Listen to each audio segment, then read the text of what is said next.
Good morning, everybody. Welcome to a morning edition of Shoot the Gap, the IDP Fantasy Football podcast here on the Fantasy and Frames Podcast Network. I'm your host, Jorge Edwards. Got Justin Taylor here, as we do every Wednesday, although we do this normally at 10:30 p.m. on Wednesdays. With the holidays coming up and schedules being what they are, we told you last week we were going to do a show. We did not tell you when. We did tell you that it was going to be, probably not at our usual time because of the holiday craziness. But so here we are. So we'll be answering all of your IDP fantasy football questions, giving you some players that we're pretty high on and low on, as well as answering, some questions on offense that you may have in the chat. So stay tuned and let's get into this, JT.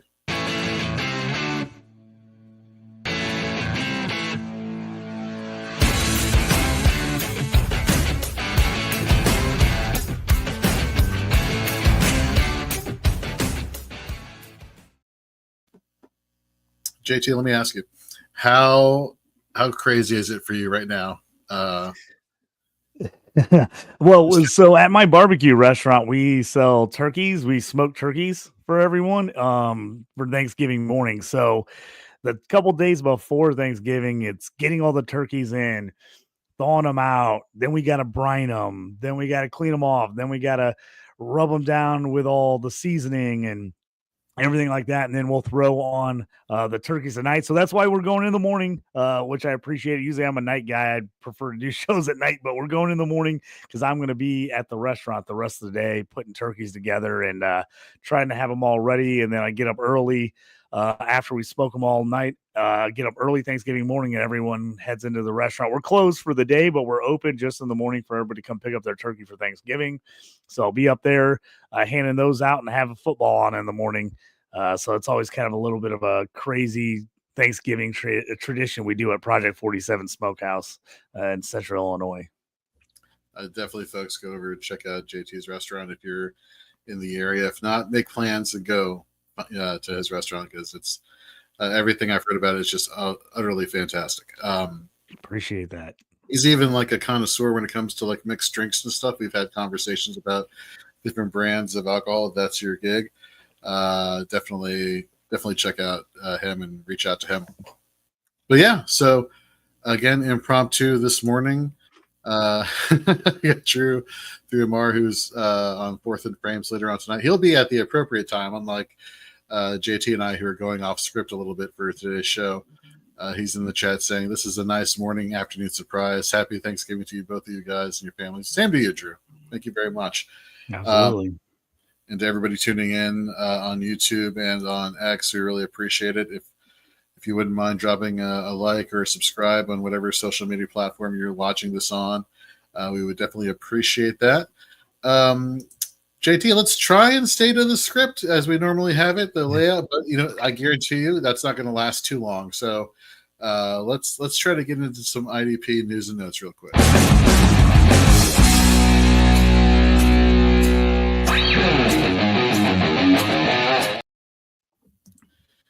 So one of the things I enjoy about having the show at 10:30 p.m. is that practices have already happened for the week, and obviously here we are, 11:30 East Coast time, 10:30 Central. A lot of teams have not reported any game statuses or injuries outside of the six teams that are playing on Thanksgiving. So there's not a lot to go off of, but we can go off of some of the notable injuries that took place last week, for at least for IDP purposes. We know Jaquan Brisker, we got placed on IR because of the concussion, which is something we've talked about weeks ago about just how concerning that is. His backup, Elijah Hicks, he didn't even play last week for the Chicago Bears. But then Jonathan Owens, man, let me tell you, Jonathan Owens is like the utility safeties of utility safeties. He comes in wherever he's at. He's been on he was on Houston. He was on the Packers. I forget where he was last year. I think he was at Green Bay. Yep. And now he's Bears. Like wherever he goes and whenever he gets the opportunity, the guy just balls out. It's really impressive. And so he got the start last week. Did pretty well, right, JT? Yeah, did all right. You got 8 tackles, forced fumble, had a pretty nice little Sunday for Owens as he got in there, played a bunch of times, kind of moved him around a lot. The crazy thing about him is he had a really nice game, and then his running mate back there, Bird, had a fantastic game.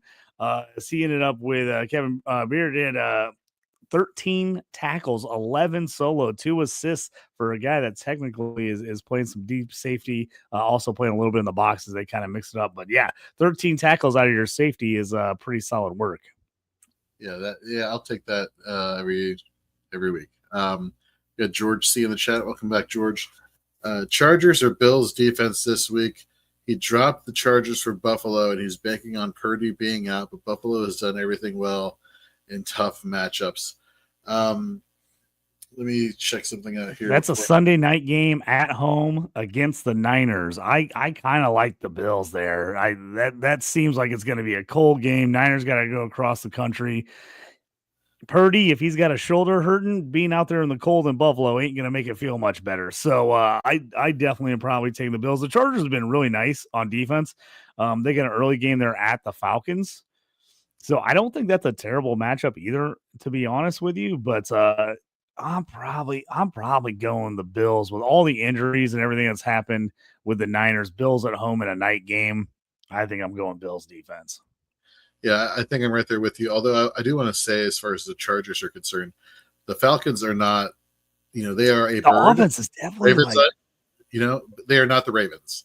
They're not going to get carved up like they did against the Ravens. I think that game is going to be a lot closer.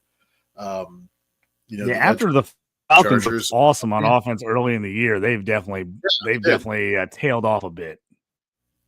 They definitely have. But even if like Bosa was to miss time, or Khalil Mack, which I believe both of them played last week. So it's you have a great depth of the defensive end position. The sacks are going to be there.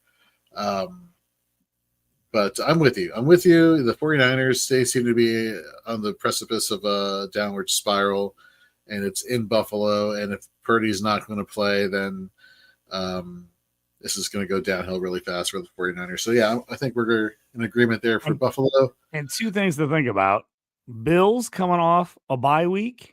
So they've had an extra week to prepare. Falcons also coming off the bye week. So they've had a little extra time to prepare for the Chargers. So, I usually like those teams that are coming off the bye week. So, but I like Bills. I think I'm going to go Bills on that one for sure. And then he says, once again, the weekly question, Jordan Love or Bo Nix? Okay, first of all, embarrassment of riches over here at quarterback, right? Second, I don't think you can go wrong either way. I think this I almost want to play Jordan Love, and I don't really have a good reason other than the fact is I'm playing him because I have no choice. But I do want to play him because I do want to have some stake in one of these Thanksgiving games, and they're taking on the Dolphins, who they've actually been playing a little bit better as a whole the past few weeks, trying to get back into the playoff hunt there.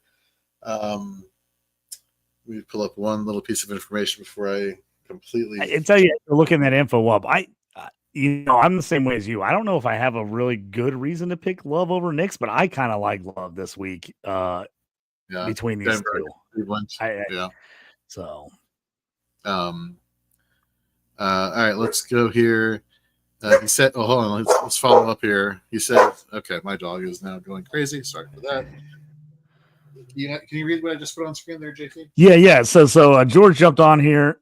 He says, "I'm 6-6. A win gets me into the playoffs." Then to go on here, he says, "I've got already got Amon-Ra and a chain going on Thanksgiving. Don't think I can handle more stress." That's what the food's for, man. eat your feelings.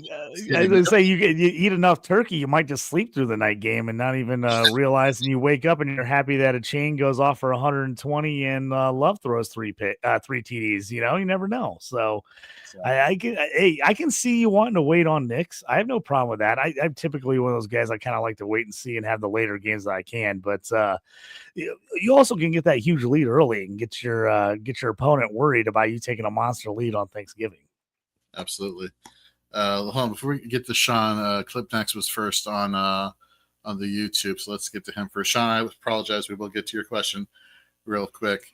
This is an offense question. All right, so just to give you guys who are tuning in to Shoot the Gap for the first time, since this is a defensive IDP show, we like to keep the on-air questions to defense. But don't worry, in the YouTube chat, JT will be taking care of your questions on offense. So just a heads up for that. But just to read his question, because I don't recall him ever being on Shoot the Gap. So first time we'll cut you some slack.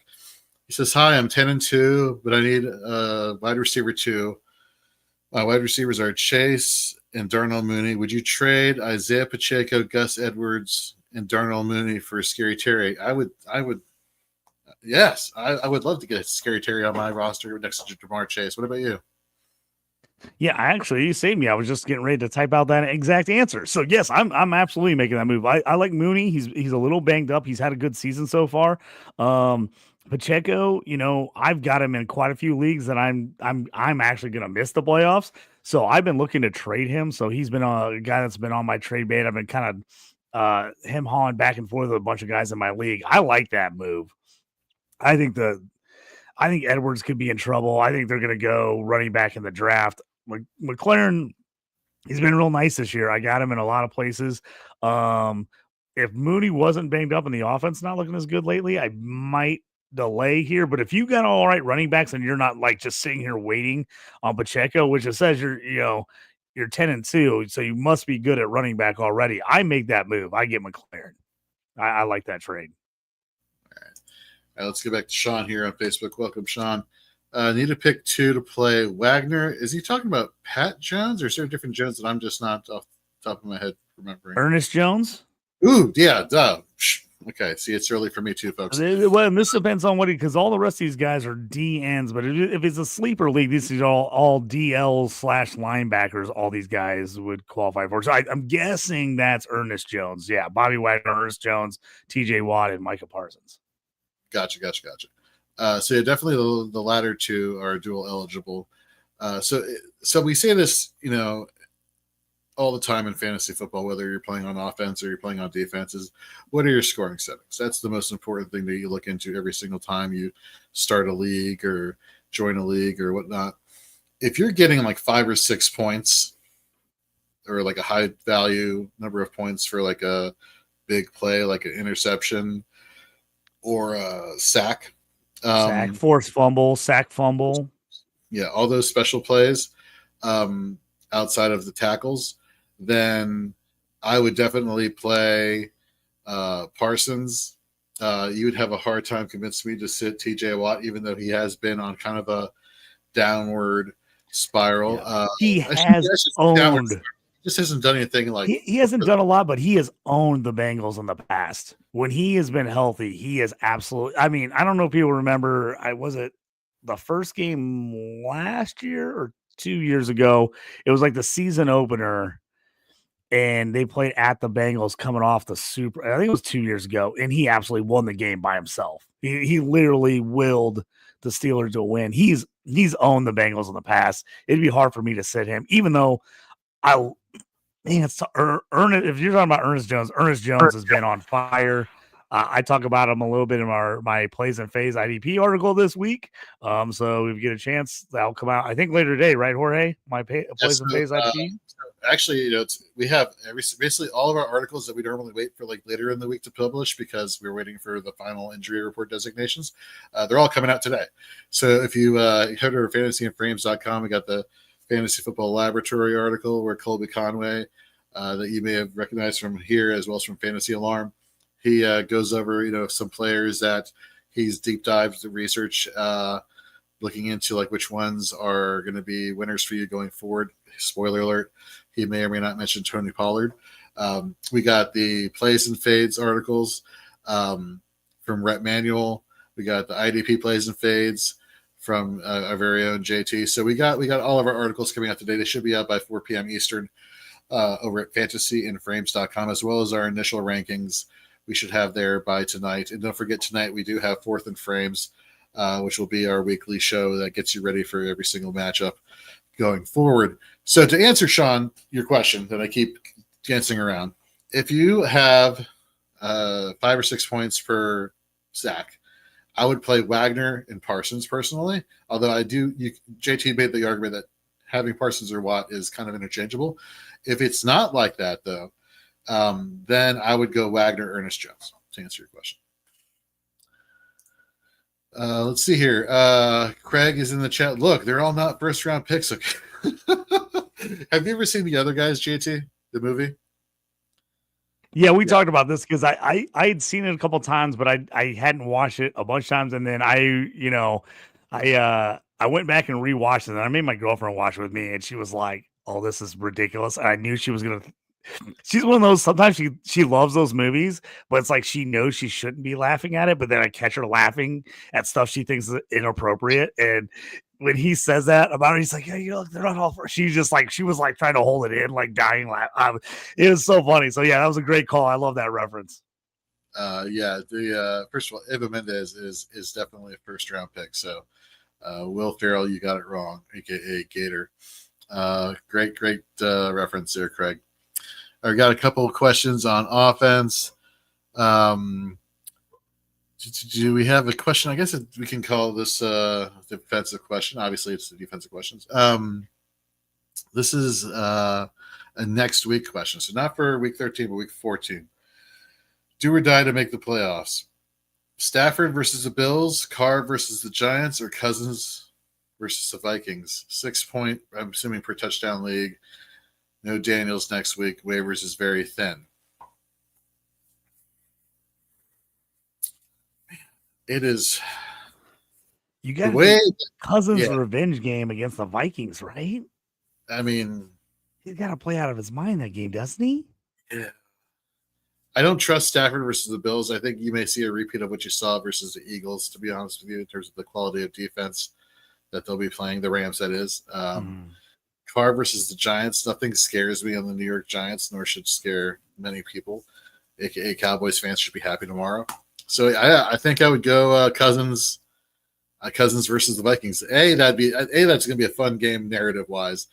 B, the Cousins has familiarity with Brian Flores' defense, and he has the offensive weaponry to spread out the ball too, plus the running game. I'm with you, man. I'd go Cousins there in that situation. Let's see, we got some questions here over on offense here in the YouTube chat. So keep firing away at those, and we'll get into some news. So we talked about, Jonathan Owens, if he's available, definitely somebody you should be picking up off waivers if you had Jaquan Brisker, or you're kind of punting the defensive back position and want somebody that can come in. We got the Thanksgiving game tomorrow. What is it? Bears and Lions. Lions like to run the ball a lot.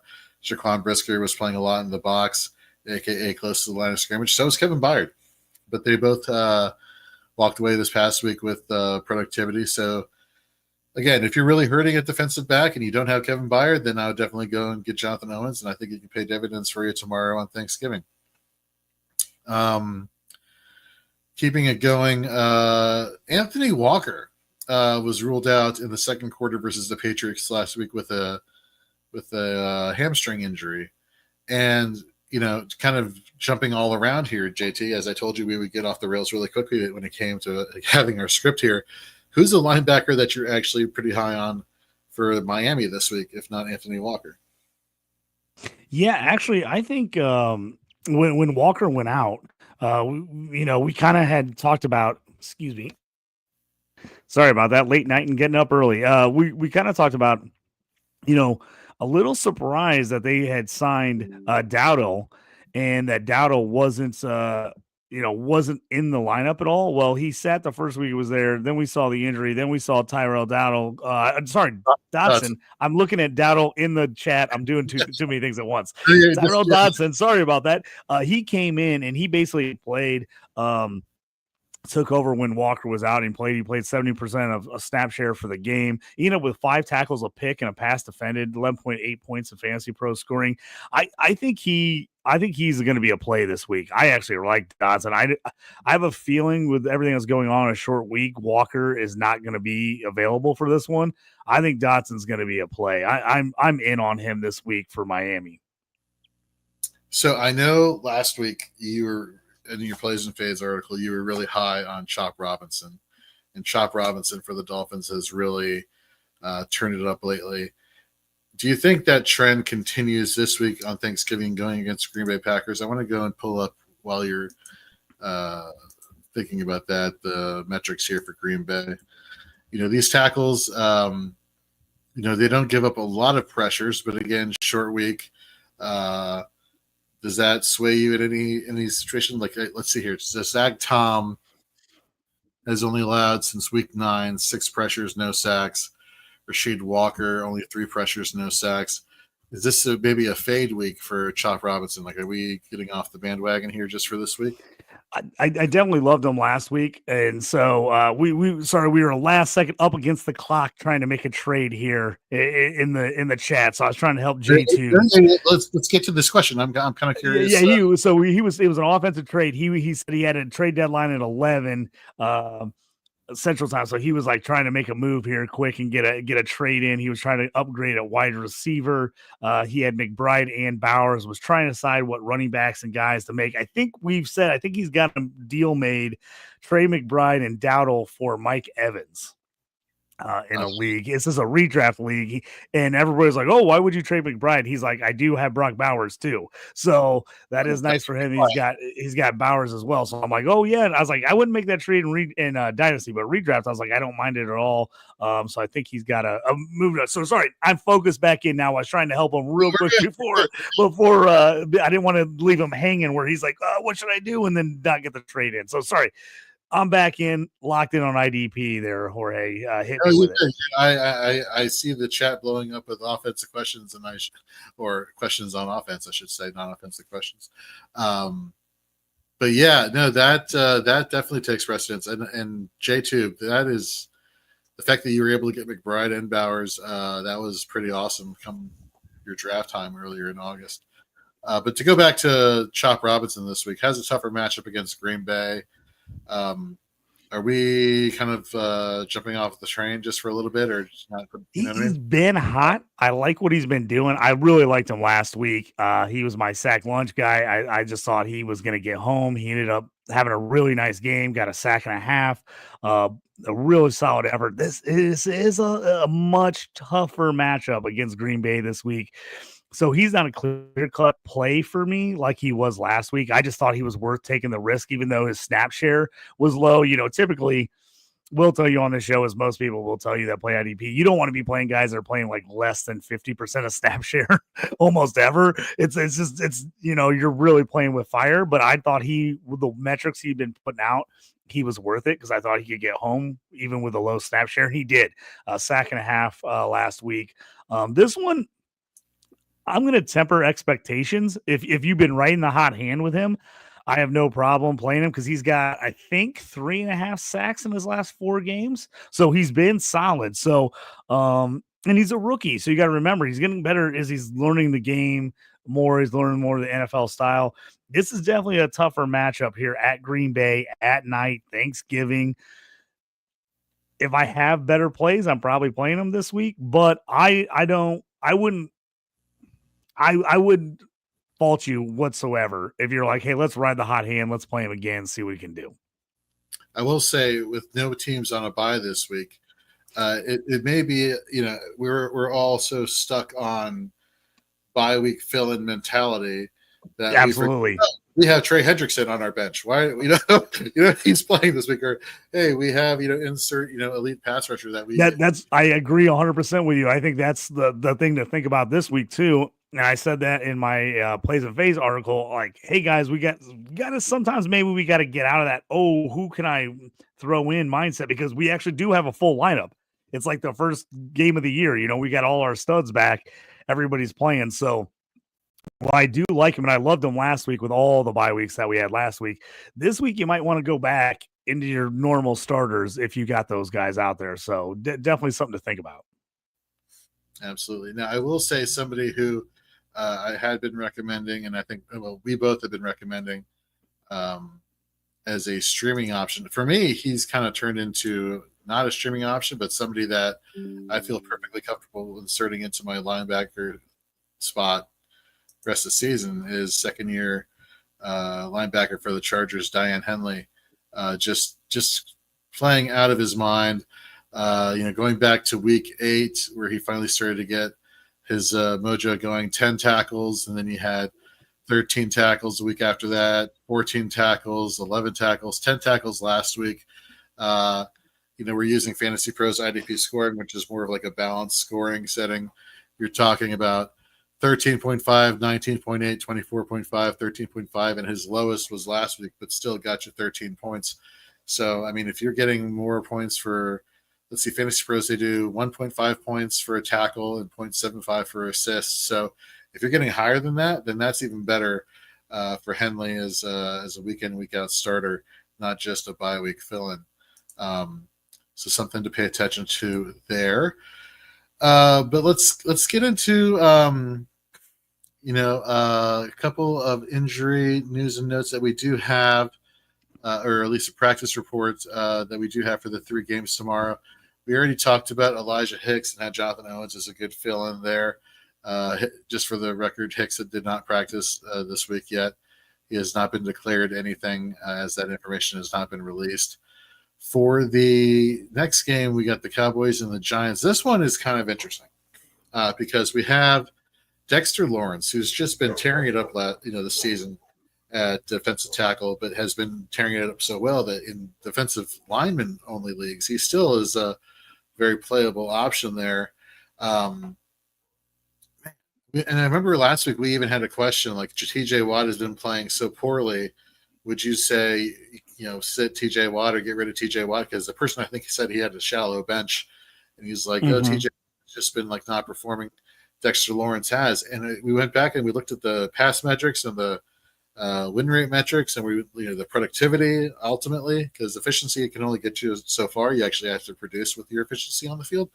And man, Dexter Lawrence is just such a beast. If he's out this week, this is something I'm not too happy with. I mean, off the top of your head, and I know I'm throwing you on the spot here, if Dexter Lawrence can't go, is there anybody that's jumping off of your head that you're just like, as far as interior linemen, like Kalijah Cansey for me is somebody that I'm very high on for Tampa Bay that I would say is available. He's somebody that I would kind of I would pursue. Is there anybody off the top of your head that you're thinking of? Yeah, I said like Cansey is a good one. Thule from the Chargers, I kind of been talking about him all year as a guy that is getting better. If you're in a league where you have to replace him and play a defensive tackle, he was on my fades list last week, but he's starting to get back in the mix, and that is Christian Barmore, who was out with the blood clots to start the year. So if you're looking for somebody, maybe you're in a league that's a little deeper, you got to start a defensive tackle. Barmore for the Patriots is a guy I would consider, as he's 2 games back from the blood clots, so he is working his way back in the system. They do have the Colts this week, and the Colts have a bunch of rookies playing on the offensive line on the interior right now. So he would be a guy to possibly consider in that situation. Other interior guys, I'm trying to think who else I might jump on that's not just a typical, oh yeah, definitely play him or you got him type of guy.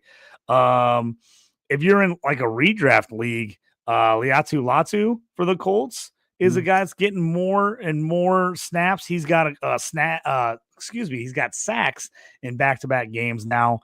He's a guy that definitely in redraft is probably still out there in your league.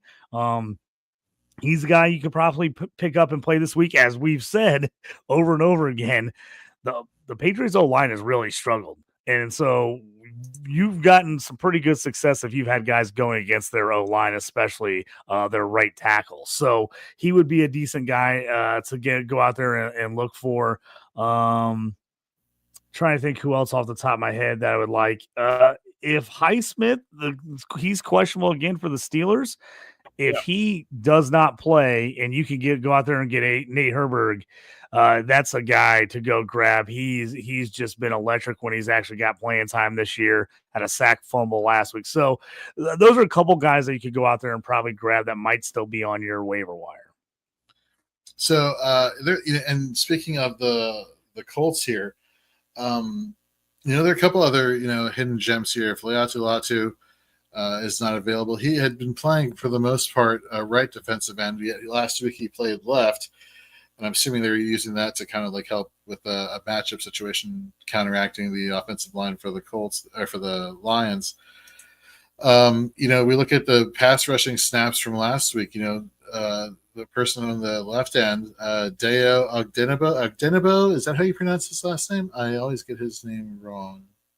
It's Adebayo for the Colts. Yeah, he's out of Vanderbilt. He's one of those guys that got the pre-draft injury and kind of fell in the draft. He's been really making his way back. He's been playing well. They've moved those guys around a little bit this year. So unlike the past where they kind of picked a side, they're kind of mixing it up all of a sudden, and they're like playing guys on each side, moving around a little bit because they do have 3 or 4 guys that they play at defensive end there. I think they're just trying some things out. I think they want to see Latu have him play right and left defensive end, just kind of see where they feel better about him at. Because typically you've got Kwity Paye playing on the one side and Adebayo playing on the other side. But I think Latu, he's been playing behind Kwity. But they moved him a little bit last week. He actually outsnapped Kwity Paye last week, which was a little bit surprising. But I think I think they're trying that out to see what happens instead of just sticking him on one side. I think they want to see and get him experience at both. Also, I think because they have dealt with some injuries this year at the defensive end spot, I don't think they want to get stuck where they're like, oh man, we've got 2 guys in playing left side all year and now we have nobody on the right side. So I think that might be in there too. So it'll be interesting to see kind of how they handle that against the Patriots this week for sure. Definitely something to keep an eye on. And I know for those who are in IDP Dynasty leagues, you're probably focusing on linebackers early, like the Junior Colsons or the Peyton Wilsons. And some of you may have punted defensive linemen or edge rushers. But if you could negotiate a trade for Latu that doesn't break the bank, I would do that immediately because the experience he's been gaining this year is invaluable. And he definitely is the Colts' future. And the fact that you just mentioned it, they're moving him from side to side. They're just kind of like increasing his versatility. That's going to pay dividends down the road, folks. And that's going to create sacks. That's going to create all sorts of opportunities. Because let's not forget they have DeForest Buckner in the middle. He's going to eat up space, and also he's great at getting to the quarterback also. So what that does is it frees up these defensive ends to have more one-on-one opportunities versus offensive tackles.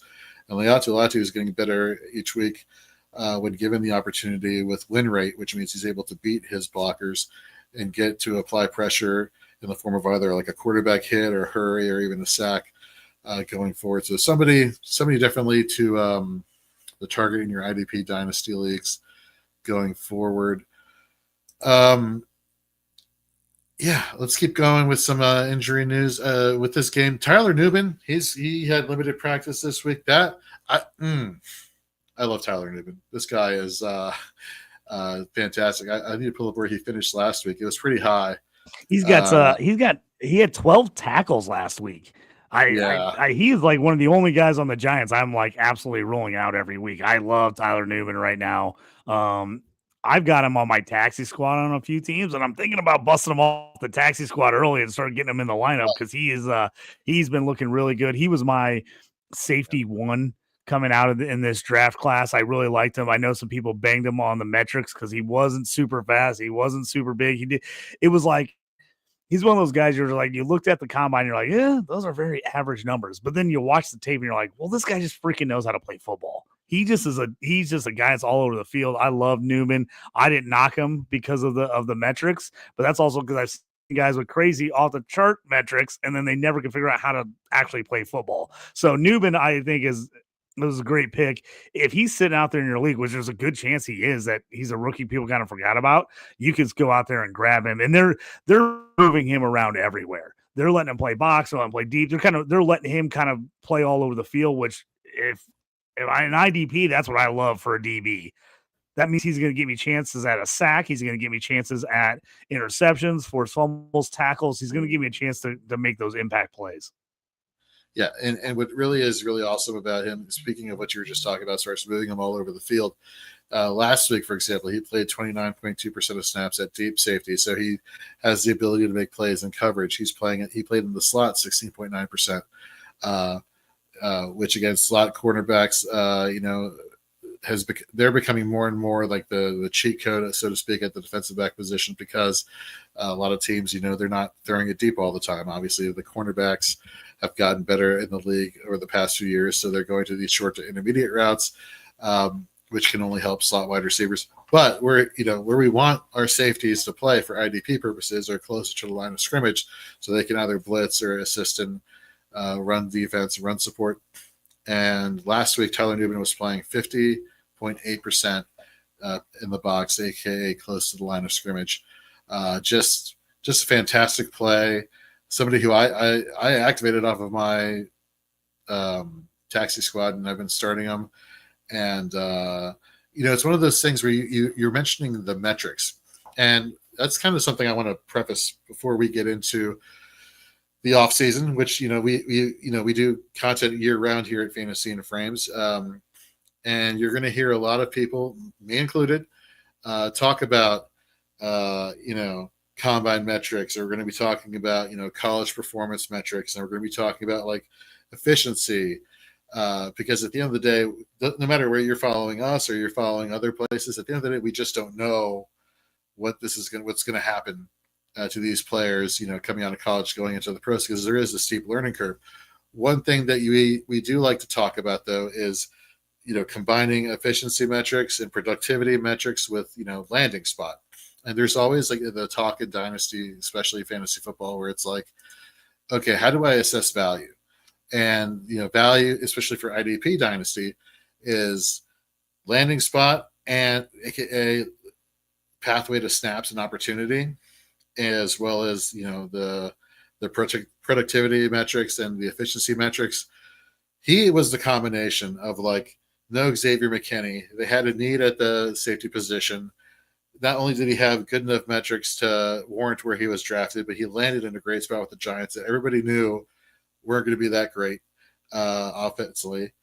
Therefore, the defense is probably going to be on the field more often than not. So, just if Tyler Newman's available, folks, definitely go pick him up here.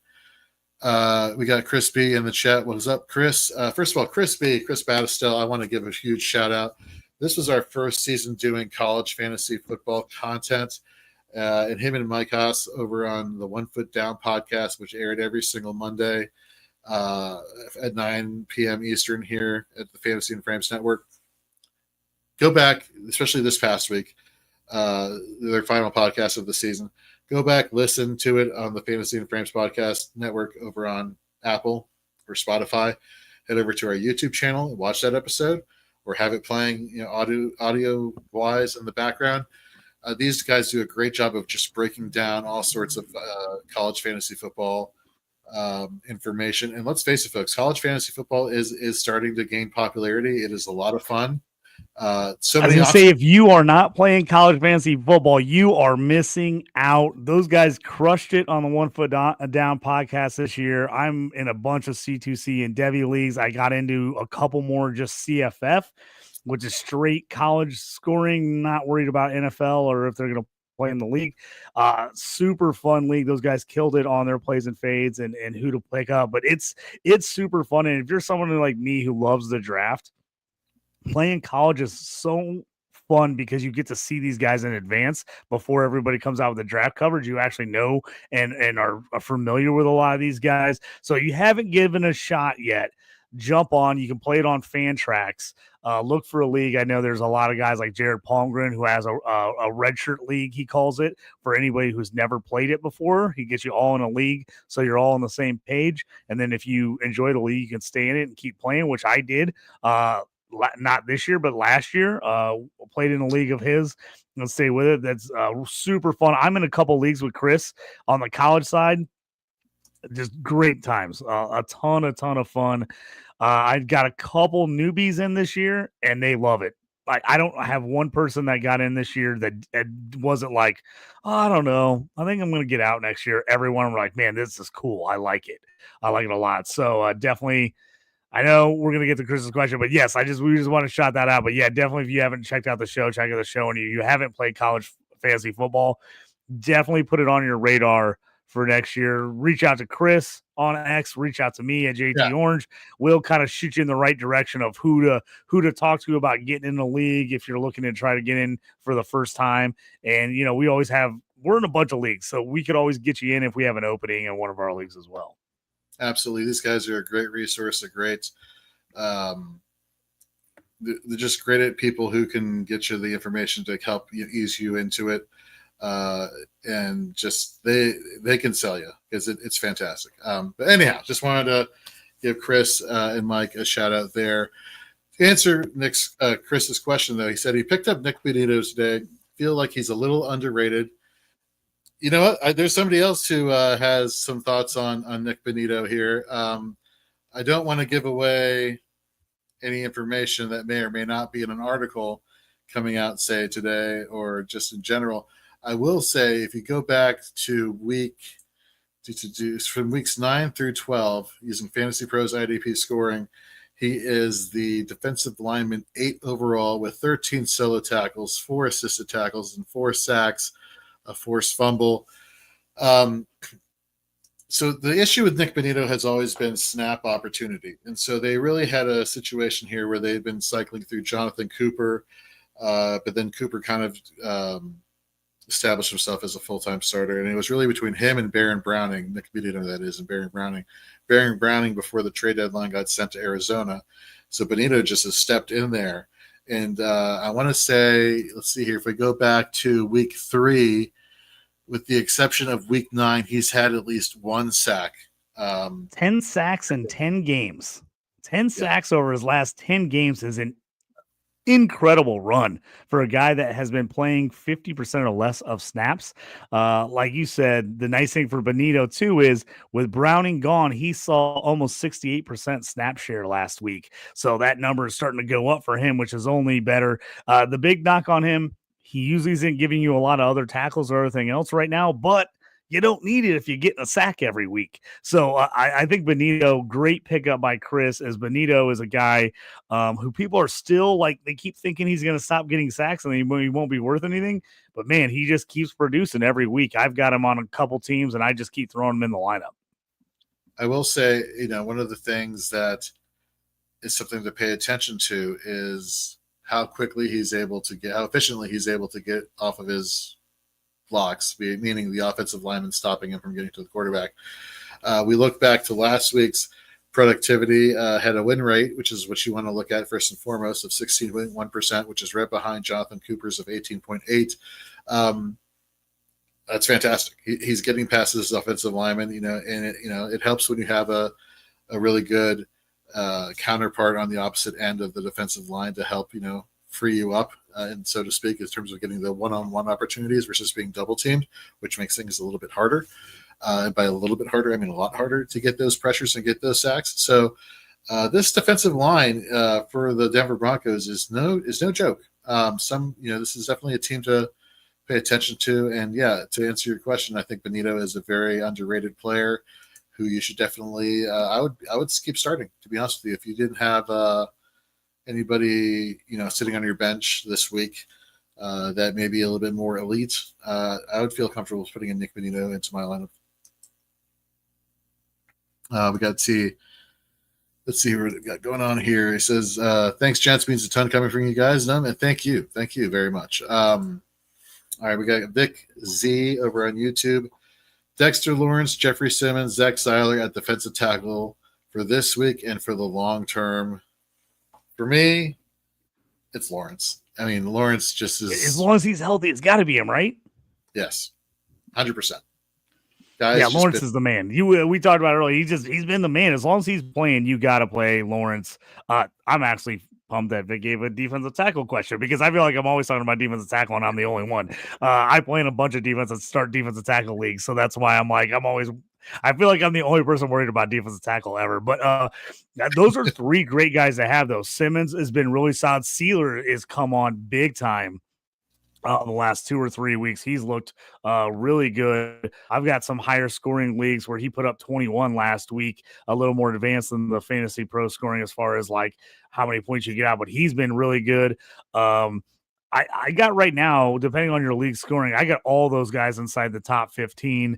Lawrence is either anywhere from number 1 to 3, depending on your scoring system. Simmons is top 10 and Sealer's top 15. So you're in a great spot defensive tackle wise if those are your 3 guys. So I love it. I'll play Lawrence no matter what, unless he's hurt.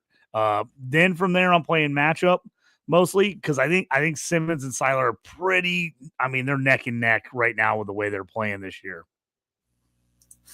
100% cosign there. Thank you very much, Vic, for the question. And thank you very much to everybody who's either watching right now or, watching right now or participating in the chat or both. We really appreciate that. Again, if you're following us on X right now, head over to Fantasy and Frames at Fantasy and Frames. Give us a follow. You're always welcome to add questions, and we'll have you happy to answer them. If you're on YouTube, or you're on X, maybe head over to our YouTube channel and hit the subscribe button there so you're notified when all of the Fantasy and Frames family puts out fantasy football content on our various shows here, from college to IDP to Redraft to Dynasty to betting to, you name it. We got it all here at Fantasy and Frames. So definitely head over there and give us some love, and we'll give you some love back in the form of winning information. So just to give you that little advertisement there. Let's get into something that I did find kind of very interesting injury-wise. Jalen Petrie, Houston Texans, was ruled out against the Titans. I want to say is it a pectoral muscle? I think he tore his pec. I think there's a good chance he's done for the year. Yeah. So somebody who came in replacement of him was Eric Murray, if memory serves me correctly, who played 27.6% of snaps in the box, 43% at free safety, 27.6% at slot. And what were we talking about earlier? We like the multifaceted players, right? Mm-hmm. The question is, does the productivity match their efficiency? This week, no bye weeks. You probably have better options at defensive back than playing Eric Murray. However, next week, you may want to pick him up this week, stash him on your bench if you have a large enough bench, because if you have a safety like a Jeremy Chin, right, on your roster, he's not playing next week. The Commanders had the bye week in week 14. So maybe that's somebody that you want to put on your roster, see how he does this week. Because, again, if he's playing all these snaps at the various safeties all across the field, that's kind of what you want. You want those multifaceted players like JT was saying a little bit earlier. Let's see here. We got a comment here from Sean. What's up, guys? What's up, Sean? Hope you're having a great morning or afternoon, wherever you are. We definitely appreciate tuning in. Going to the Cowboys side of the ball, let's see. Trayvon Diggs didn't participate. Deron Bland, limited practice. Going down the list. Eric Kendricks did not practice this week. I wonder if that's like a veterans thing going on there or not. Did not see anything injury-wise happen to him over the weekend, but again, could be wrong. Yeah, man. DeMarvion Overshown. This guy just keeps producing, and maybe it's not like a huge week, but he's very consistent with where he's at. I'm sure you've heard on the various NFL broadcasts, like everybody's like, what are the core foundational pieces of this Dallas Cowboys offense? And everybody starts with one, Micah Parsons, for obvious reasons, right? The guy's a stud. He's elite. But I saw last week, then they started talking about Overshown. And again, University of Texas, converted safety to linebacker. One of the things that the Cowboys loved about him is the fact that he had, the coverage skill set, but he not only that, he has that ability to shed blocks really quickly, which is what they wanted in their linebackers, to get through these offensive lineman blocks and get through these fullback blocks and get to the running back or get to the tight end. He's just been doing that. He got torn ACL versus the Seahawks his rookie season. This year, he's just been playing lights out against somebody who, if he's available, you should definitely be picking up and potentially starting, not just as a weekly bye-week fill-in, but somebody, week in and week out. Sean's he's got an offense and a defense question. I was going to say, if you want to throw the offense one up, because I want to get your thoughts on this one before I just answer it here. All right. He's got J-Love, Tua, or Daniels at QB this week. I know you're a big Commanders guy. Daniels, the tough game last week against Dallas, but he had a good game as he put up 275, 2 touches, also ran for a touchdown. He's got the Titans this week. We talked a little bit about Love and some of the other guys earlier in Tua. We both kind of like Love this week. Do you like? I like Love with Tua this week, and I have a bunch of Tua, so I will say that.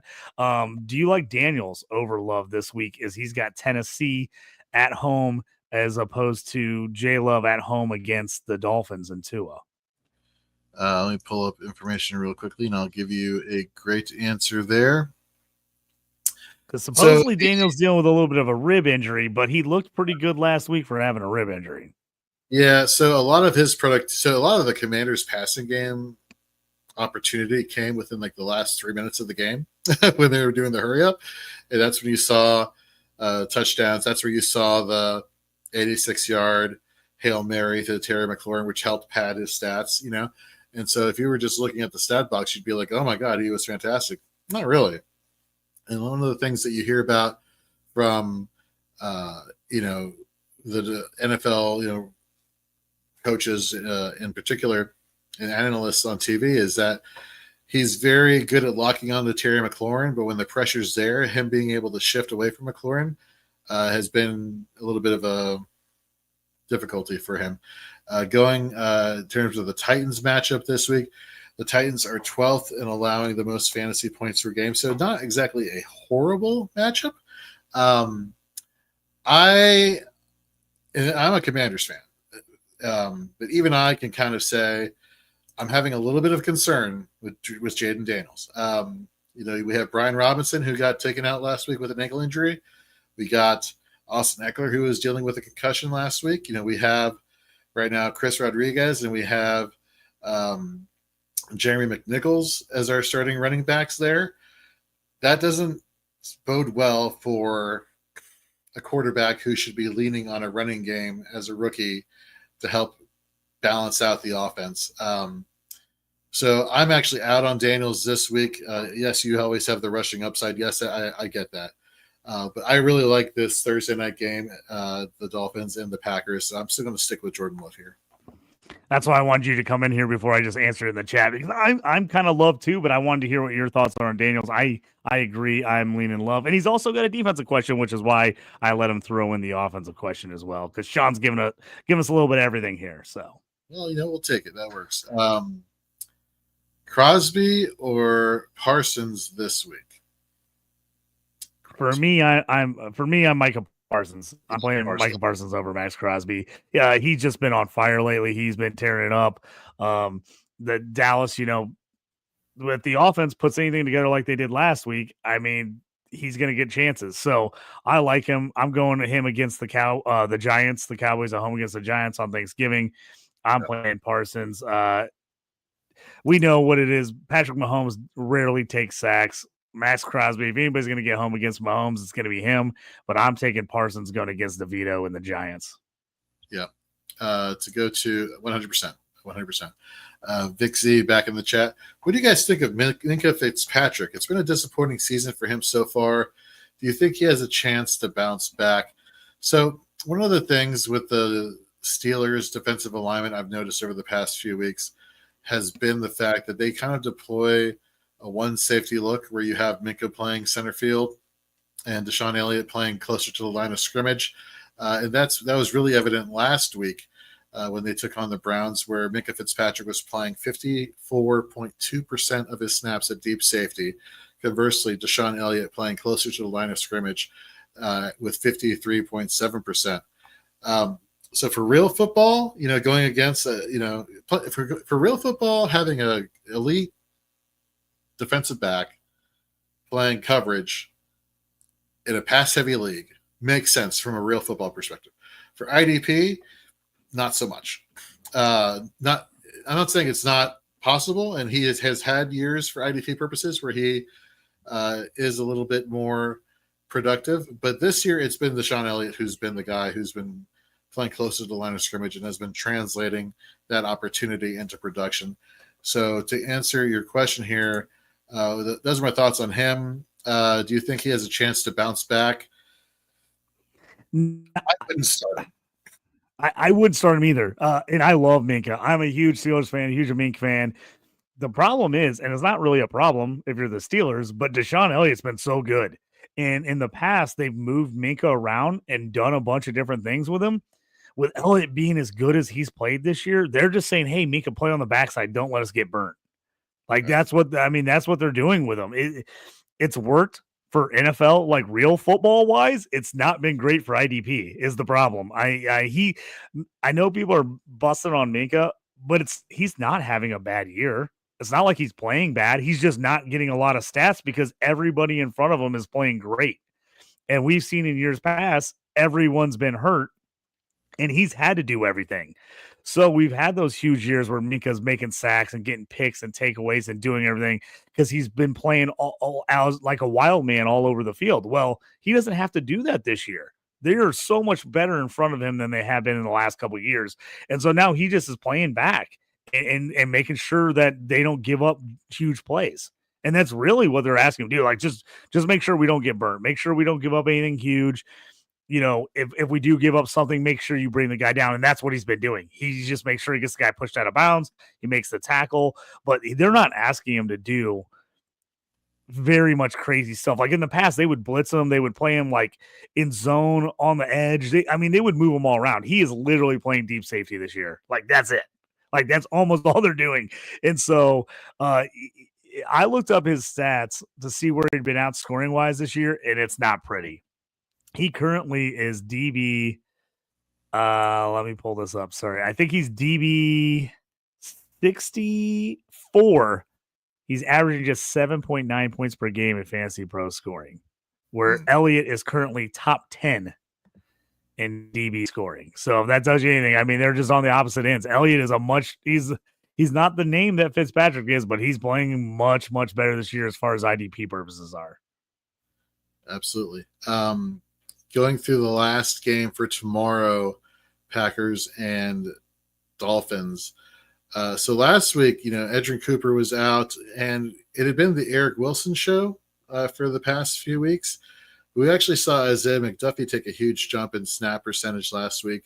Tackle efficiency wasn't great. The productivity wasn't great, but the opportunity was there. So the question we really have to ask ourselves is Edgerrin Cooper going to be playing tomorrow?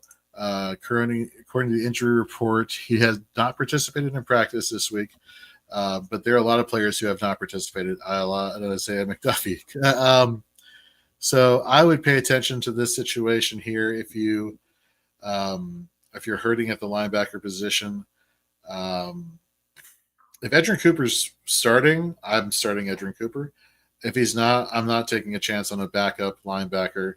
Especially when you don't know exactly what the snap percentages are going to look like. Because, like I said, it had been Eric Wilson. And then all of a sudden McDuffie reasserted himself playing, close to Quay Walker's 87% of snaps, McDuffie with 83.7. You on board with any of these secondary linebackers here for Green Bay, or is it Quay Walker and that's it? If you're in this, one of these big bye weeks with 6 teams off, I could see you like having to maybe reach for one of these guys, but hopefully you've got enough guys on the roster. You don't have to make this decision. I don't want to have to play Williams or McDuffie. I really don't. Like, if I'm like absolutely desperate, I guess I could put them in. Hopefully you're not just decimated by injuries and you got guys coming back with no bye weeks. But I don't want to have to play these guys. I like Cooper. I would play Cooper. I'm really I tell you what, I'm iffy that he's going to play this week. I don't think he's going to play. I really don't.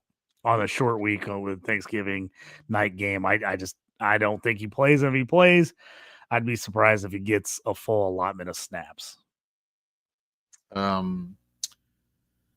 Pulling up the next question here. Let's see here. Let's go to Vic Z again. Vic, I think this is the first time I recall you being on Shoot the Gap. So thank you very much for all these questions, as well as everybody else asking questions here in the YouTube chat.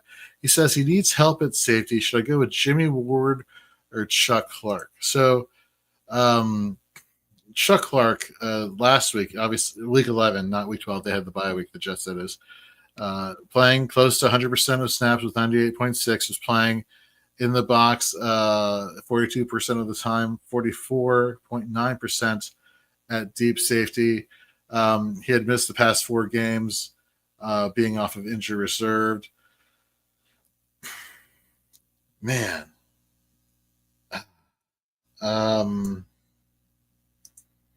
Like the opportunity is there. The coming off of injury, coming off the bye week.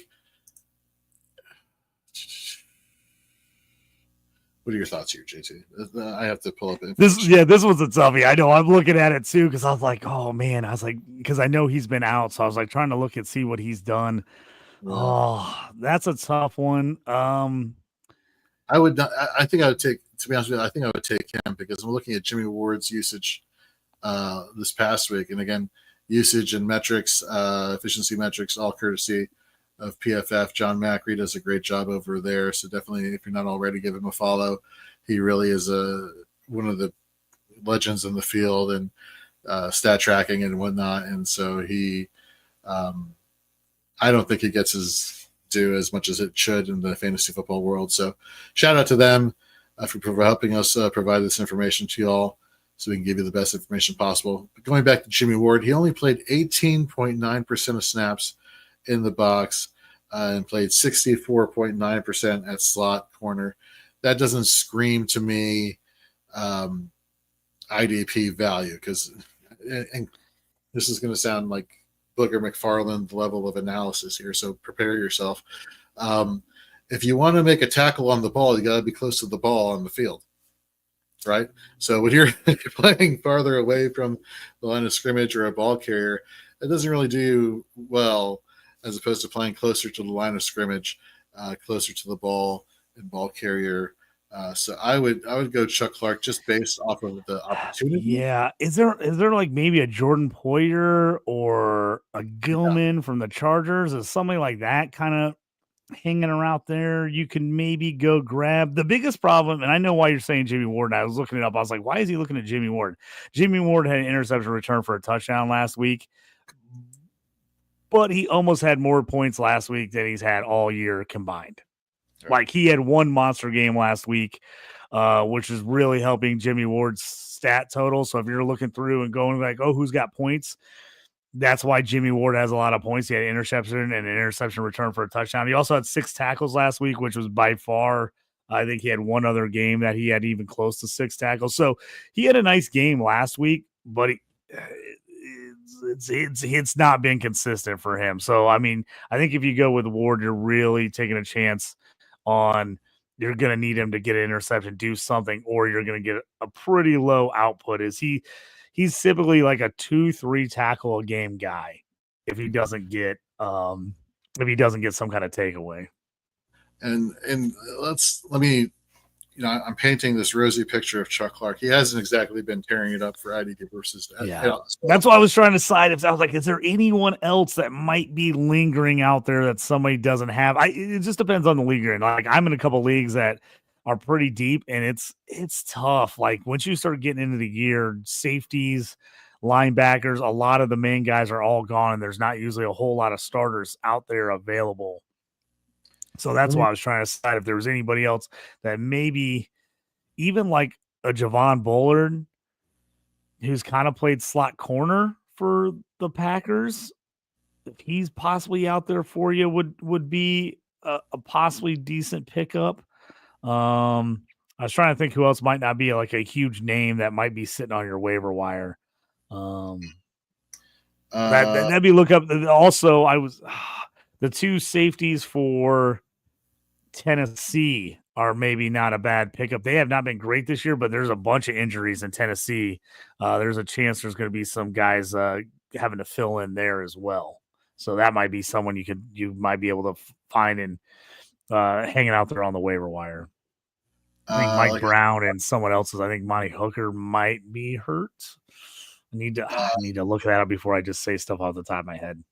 I would look into somebody like a DeMar Hamlin, especially going against San Francisco, where they're going to be running the ball a lot. He had been playing really well earlier in the year, playing closer to the line of scrimmage. Somebody to pay attention to there. Keep scrolling. People that would not be there. Rayshon Jenkins did come back from injury last week, although it was the Julian Love show for defensive back purposes. But prior to his injury, he was playing pretty well. And we typically recommend avoiding people coming off of their bye week just because you don't know the usage. But last I checked, he came through unscathed. People may have dropped him because he wasn't playing. And defensive back is kind of that position where people can kind of, I shouldn't say find an easy replacement, but it's easier to find a replacement. So Rayshon Jenkins would be somebody who's there also.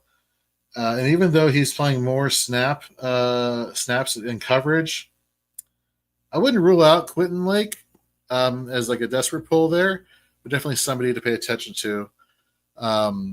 But I digress there. So hopefully, I like Lake. If he's out there, somebody hasn't picked him up. I've been playing him in a lot of deep safety leagues where I got to play 3 or 4 guys. He hasn't got you a ton of splash plays, and even though he's been playing deep, he's been playing closer to line a little bit more, and he's actually been pretty solid when it comes to tackles.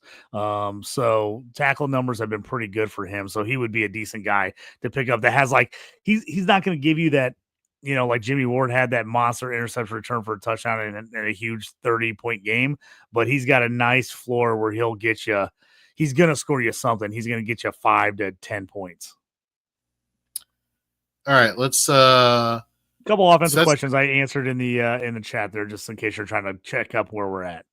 Yep, nope, I got it. And the fact is, we're kind of running out on time here, but we might as well throw up some of these offensive questions here. And of course, if you have defensive questions, one, hit us up, obviously, on X. You can find me at Jorge B. Edwards and JT on JT Orange. For those who are also joining the Blue Sky, platform, I'm also there, Jorge B. Edwards, if you want to ask questions over there. If you're on TikTok, if you're on Instagram, if you're on Facebook, hit us up at the Fantasy and Frames accounts.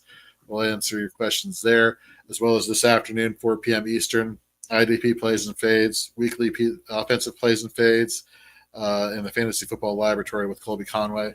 All articles will be out, and of course, our waiver articles from Kevin Tompkins and the IDP waiver wire article from the godfather of IDP himself, Gary Davenport, all available at fantasyandframes.com, as well as our early rankings. Let's throw this one up here. This is an offensive question, but I've gotten a million questions about Taysom Hill in the chat already. So he said, should I flex Swift or Taysom Hill, starting Kyron, H.A. at running back and starting Kittle as my tight end, 10-team PPR? This one's tough, man. They're coming off the bye week. He had an absolutely monster game against Cleveland. So I can understand everybody really going do I sit Taysom after that type of game? All right. It's tough. I mean, so Roshan's been getting more of the opportunities at the goal line than. And Swift's look good. I've told a couple other people I'd probably play other people over Hill. Swift and Hill is a little closer to me. I guess it's depending on do you want to take that shot that he has an absolute monster game? Saints are going against the Rams. The Rams have been pretty solid on defense, but the way Saquon just played against them, maybe you want to see Taysom Hill get some more carries and get a chance here. I could see myself going Taysom Hill over Swift in this flex position. I know I just got another question, was Jonnu Smith or Taysom Hill? I'm riding Jonnu Smith with the Dolphins.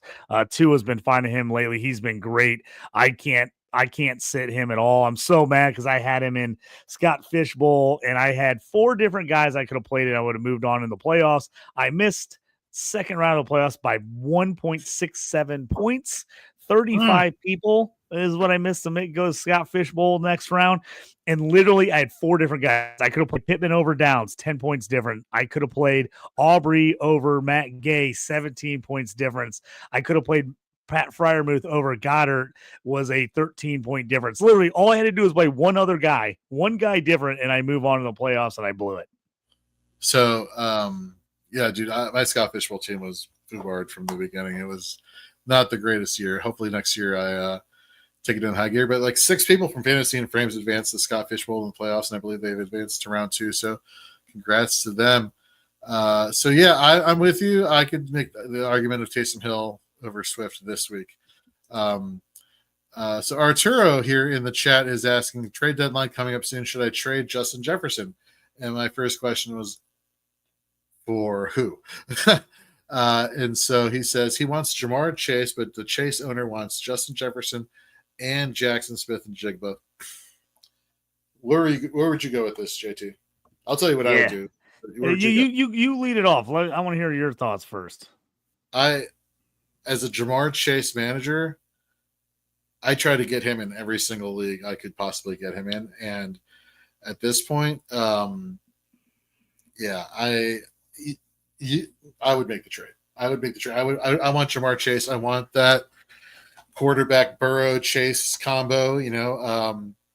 T. Higgins hasn't been producing. He got that touchdown against. He got that touchdown last week or the week before. Not last week, because obviously it was their bye week, but the week before. But no other receiver. Andre Yoshivas has been, one of those sleeper wide receivers who is a sleeper for a reason, because he's not a week in, week out starter. Mike Gesicki, I want to say, has been getting some targets there, but it's basically Jamar Chase or bust, and we saw what happened in Baltimore.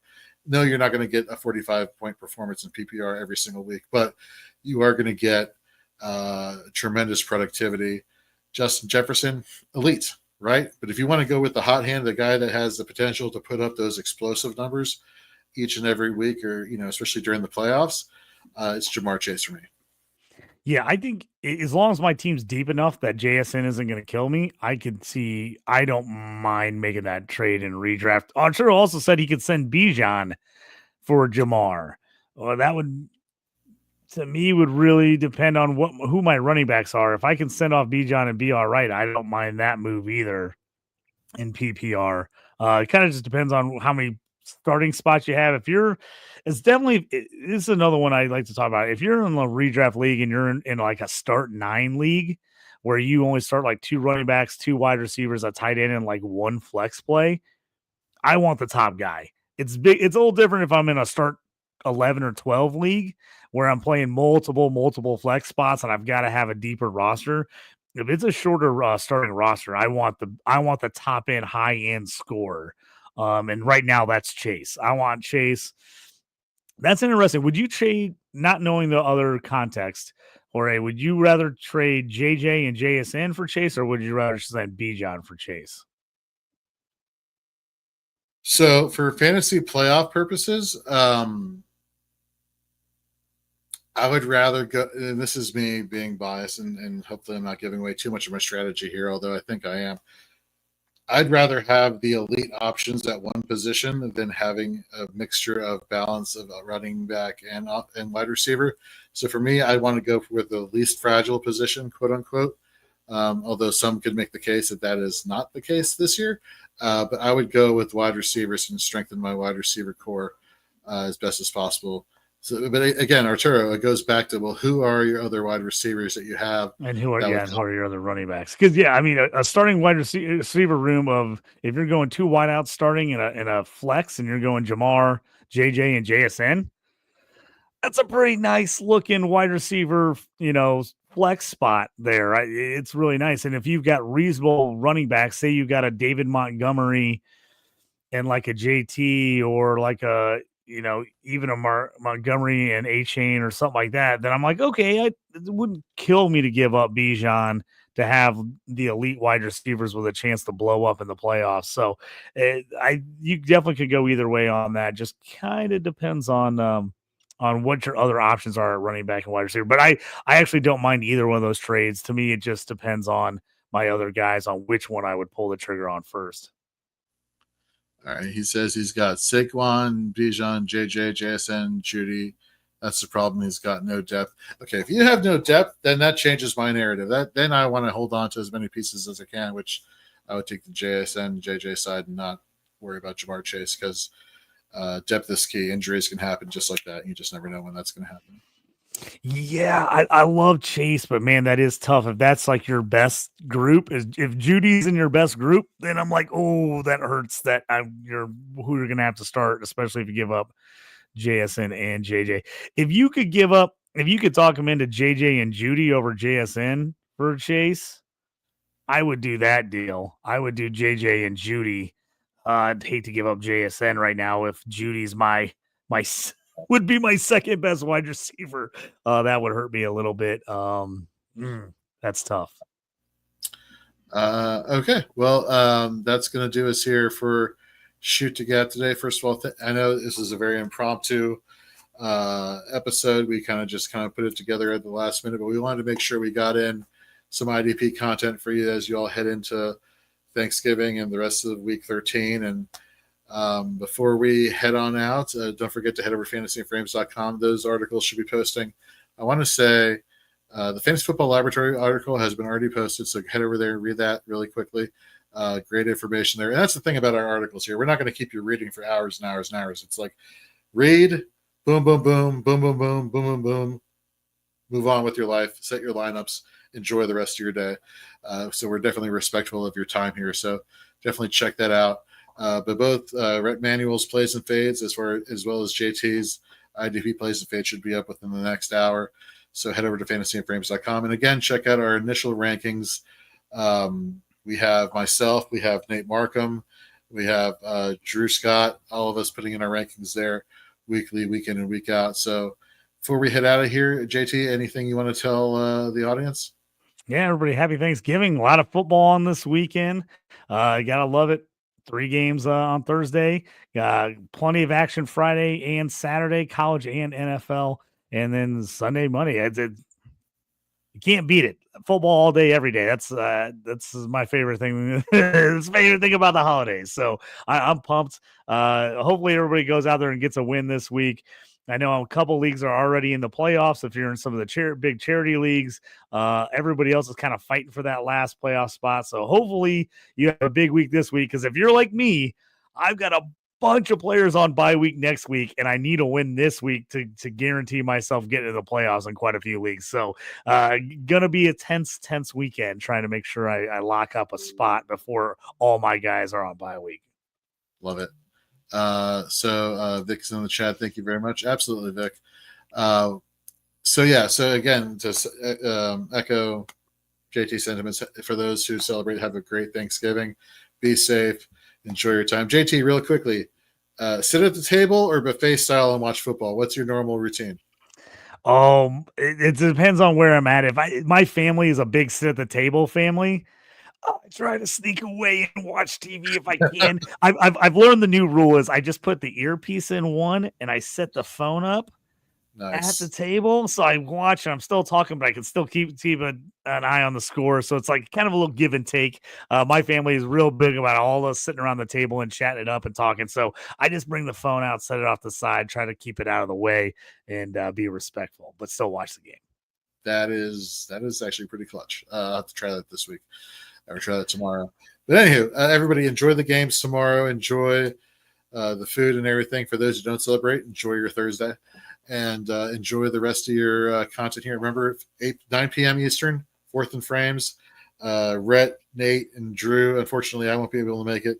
Originally, I was planning on it. But those three will definitely be on tonight. And then on Friday, we have the Daily Fix with Keith Fleming, Joe Matz, and Kevin Tompkins going over their DraftKings DFS information that you definitely want to pay attention to if you play DFS, as well as stay tuned for Keith Fleming's DFS playbook, where he goes and gives you plays for both cash and MME lineups. Really game-winning stuff here on Saturday at fantasyandframes.com. So make sure to check us all out. And wherever you're watching us, give us a follow, subscribe, all that good jazz. We really do appreciate it because we do this for you because we're passionate fantasy football fans, just like you all are. And however we can help, we will. And don't forget the Fantasy and Frames Fantasy Football Kickoff Show on Sundays, each and every Sunday, starting at 9 a.m. Eastern, going for as long as we want to. Depends on how many questions we get. We normally go from 9 to 11:45, 12. So, folks, we're around. But have a great time. And for JT, I'm Jorge. We'll see you next week at our usual time.